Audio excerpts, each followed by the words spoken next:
Last time the NBA All-Star Game was in Utah, John Stockton and Karl Malone were the MVPs. That was 1993, 30 years ago, and those guys are now about 60 years old. 30 years ago. Larry and Gail Miller owned the Utah Jazz back then, and they hosted the huge party. Well, for today's Eye on Utah, I sat down with Gail for her take on then and now. We are honored to welcome the NBA and the All-Star Game back to Salt Lake City. Well, I think one of the greatest things about hosting the All-Star Game was the fact that we were bringing the world to Utah and to the Salt Lake area. It was such an improbable thing because of the cold climate, but it worked really well.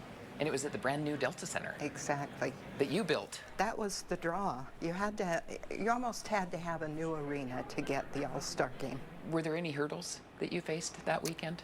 Well, I was raising a 4-year-old at the time, so I was not all that involved. I know Larry was totally engaged, doing everything he could to make it happen. He was so excited about it, and I'm sure there were a lot of hurdles that he had to jump through.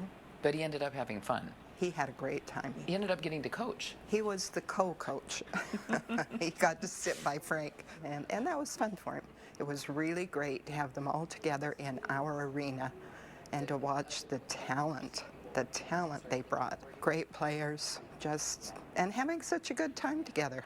You know, that friendly competition was fun to watch. When you run a huge event like this, what is something that you think Larry would want to pass on to the Smiths? You know, I know they realize what a big deal it is, but I think he would want them to have a good time, bask in the joy of being the catalyst for something this big.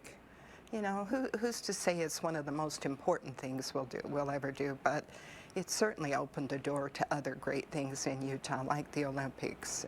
Another thing I would say, they have 5 little kids. I think they should let their kids enjoy it too, and remember this day, because it may not happen for another 30 years. And it's not just the All-Star Game anymore. It's all the events around it. Right. Yeah. Well, Ryan told me the other night that it's 10 times bigger than it was 30 years ago.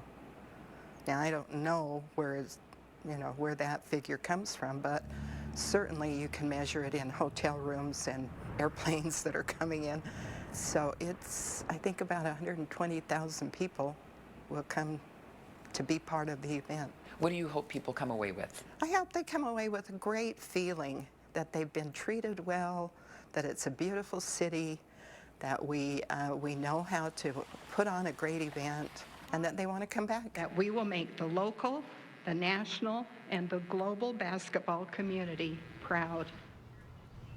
Gail is still active with the Jazz, but also runs their family foundation and works with organizations to help the homeless and many other charities here in Utah. And we're always keeping our eye on Utah with stories that are important to you. This week, a lot of All-Star talk. And if you have any story ideas, you can email eyeonutah@KUTV.com and we'll look into it. And 2 News is your home for everything All-Star Weekend. We will have 2 All-Star specials airing next Thursday and Friday. You can see both those at 6:30 p.m. You can also download our 2 News app for updates on events and activities happening downtown. Yeah,